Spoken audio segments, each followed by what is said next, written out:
After 15 years in the shadows, I never expected my most dangerous mission would begin 3 blocks from home when a corrupt officer tried to frame me with a heavy accusation. He thought he was protecting his organized scheme, but he didn't realize he had just attacked an agent from internal security who was already recording his every move.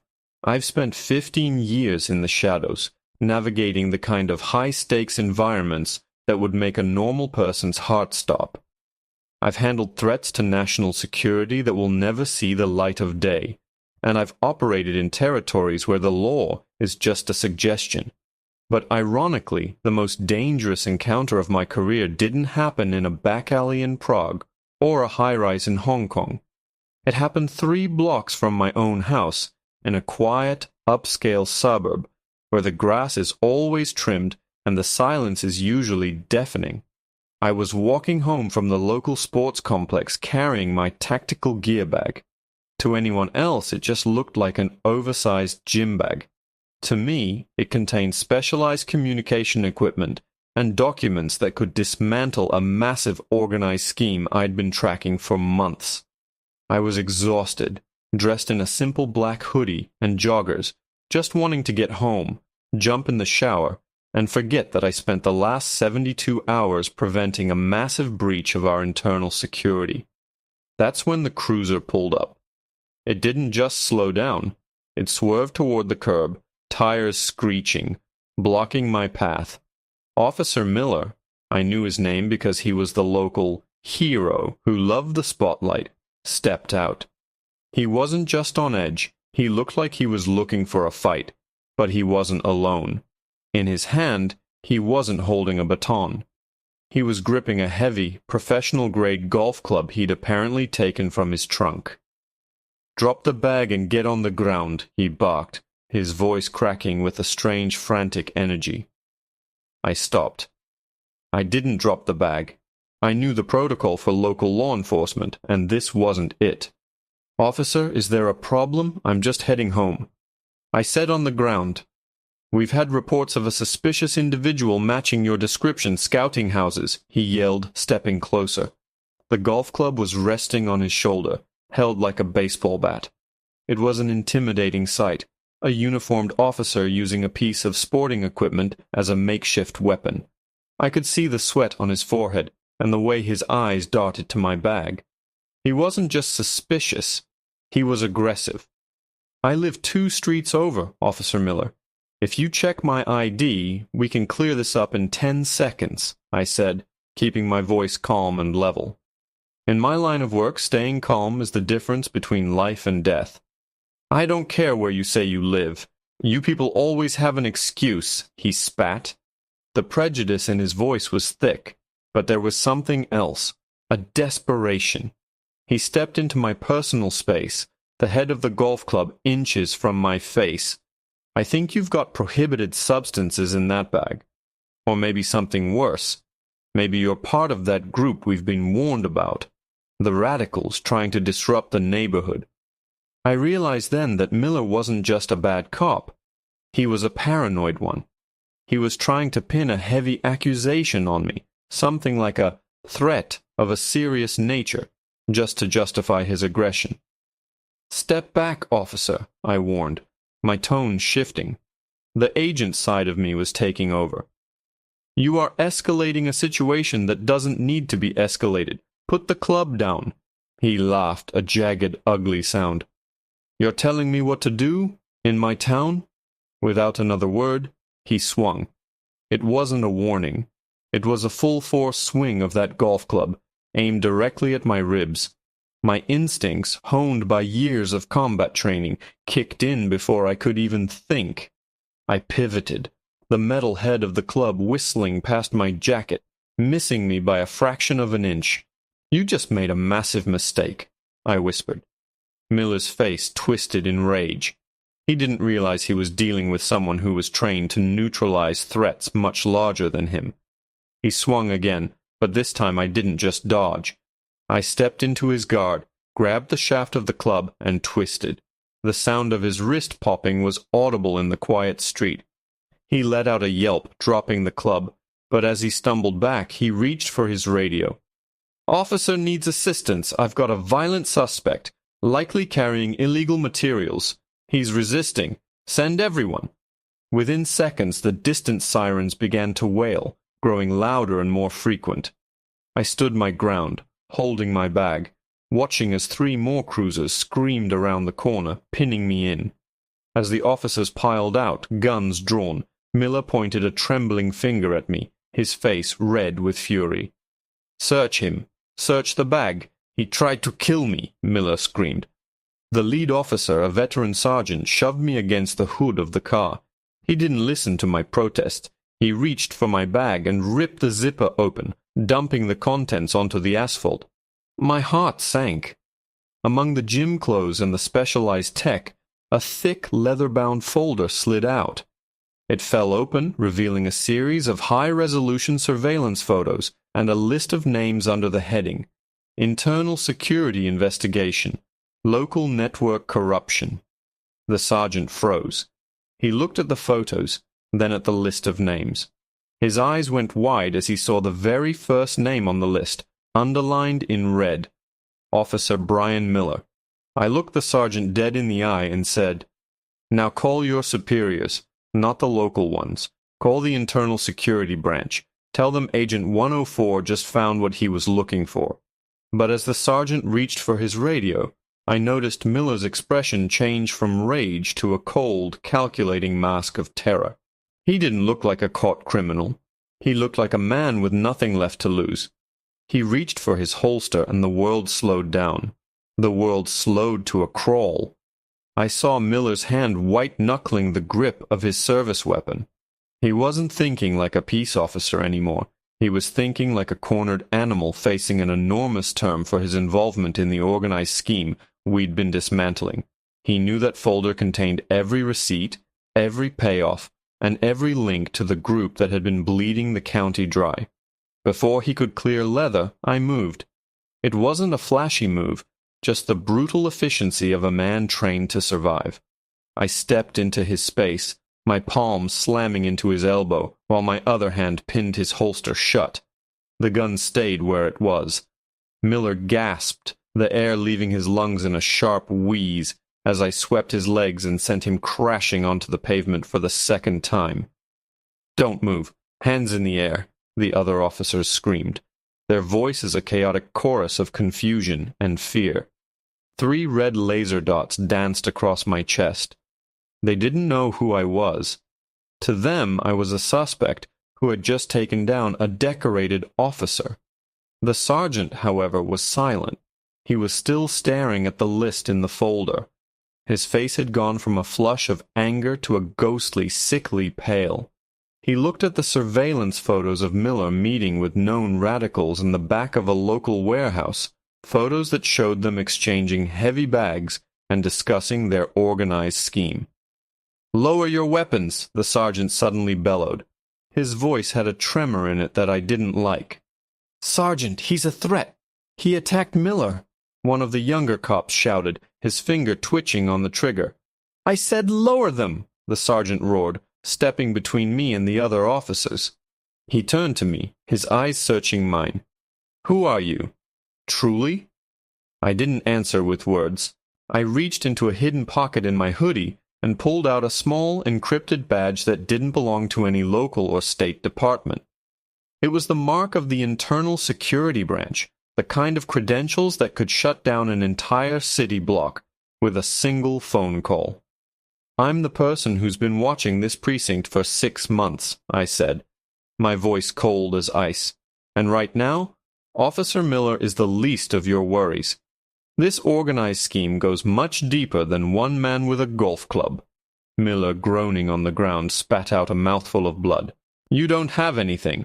Those photos, they don't prove a thing. I was undercover.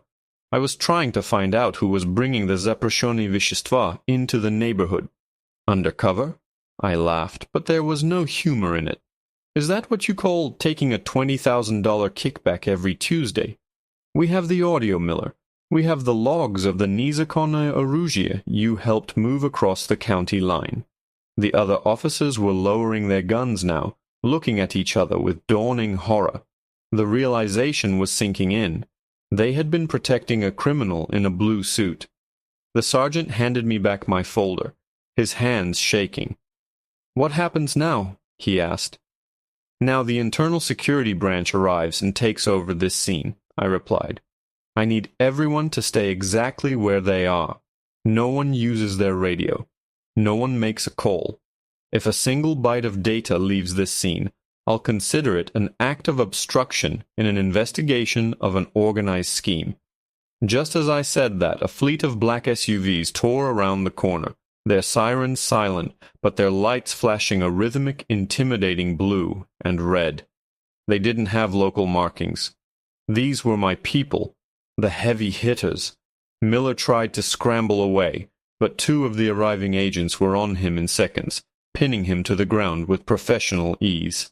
I watched as they began to sweep the area, securing the other officers' weapons and taking over the perimeter.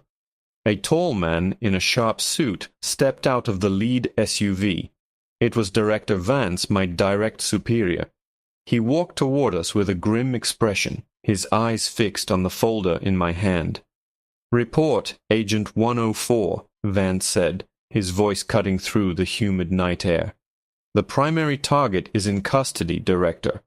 Officer Miller initiated a physical confrontation, which forced an early reveal, I said, nodding toward the broken golf club lying on the grass.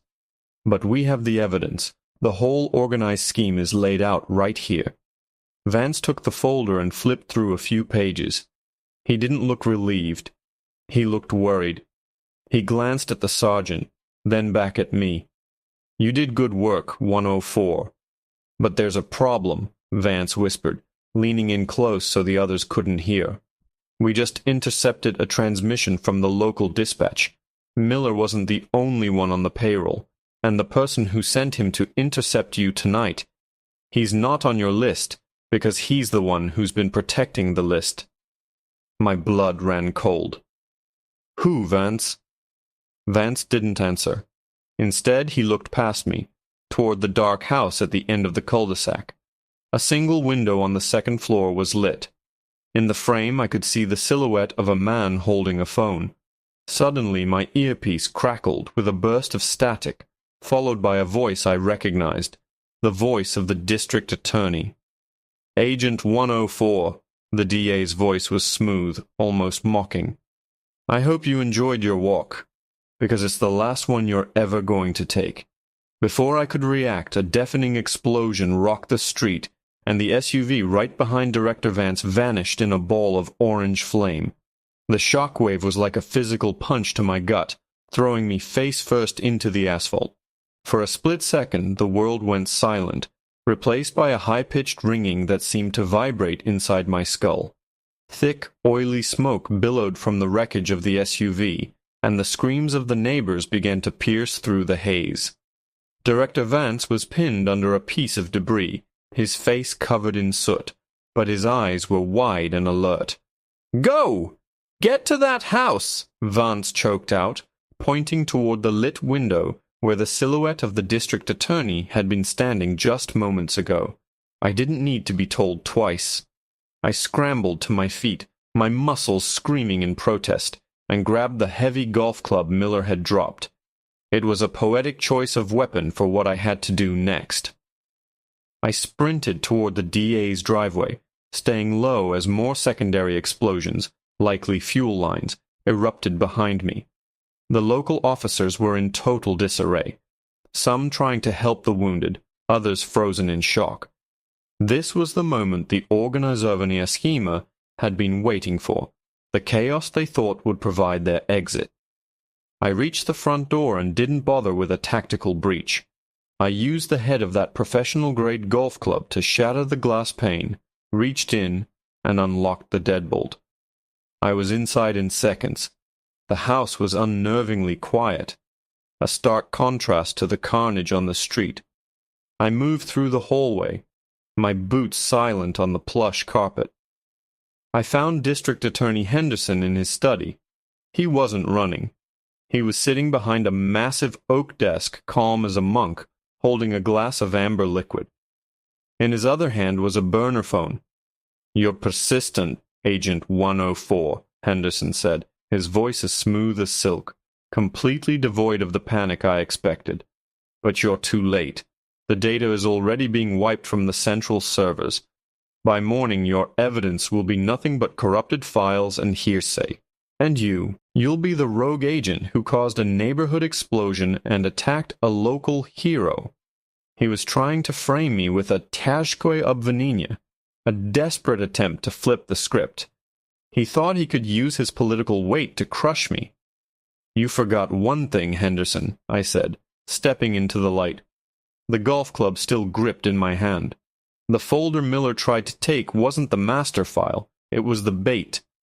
I knew Miller was a hothead. I knew he'd try to stop me if he saw his name. I wanted him to call for backup. I wanted you to see that your pet cop was failing. Henderson's smug expression faltered. What are you talking about? The moment the first cruiser arrived, my bag's internal transmitter started a live uplink to the Vnutrenia Proverka headquarters.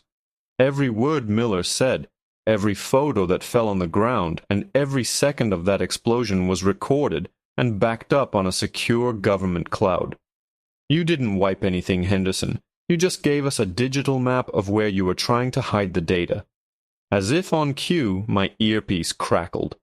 It was my tech team. We have it, 104. We traced the wipe command back to a server in the DA's basement. We've intercepted the entire ledger of the organizovanная схема. We have the names of the radicals, the suppliers of the запрещенные вещества, and the transit routes for the незаконное оружие. It's over. Henderson's face went gray. The burner phone slipped from his hand, clattering onto the desk. He looked at the golf club in my hand and then at the window, where the flashing lights of more Vnutrenia Proverka vehicles were arriving to secure the scene. You're facing desatki let for this, Henderson, I said, leaning over the desk. And Miller? He's already going to flip on you to avoid an ogromny srok. He's a coward. You chose your partners poorly. Outside, the fires were being extinguished, and the remaining corrupt elements of the local precinct were being rounded up. The organizovanная схема that had held this county in a vice grip for years was finally crumbling. A week later, I was back at the sports complex, my gear bag over my shoulder. The neighborhood was quiet again, though the scorch marks on the pavement remained. Officer Miller and District Attorney Henderson were in high-security detention, awaiting their fate. The story of the cop with a golf club had become a local legend, though few knew the true identity of the man who had stood his ground. I looked down at the bag. Inside, tucked away in a side pocket, was the bent shaft of that golf club. I kept it as a reminder. Sometimes the most dangerous threats don't come from a foreign agency or a high-tech group. Sometimes they're just a block away, hidden behind a badge and a smile, waiting for a chance to strike. But they always forget one thing.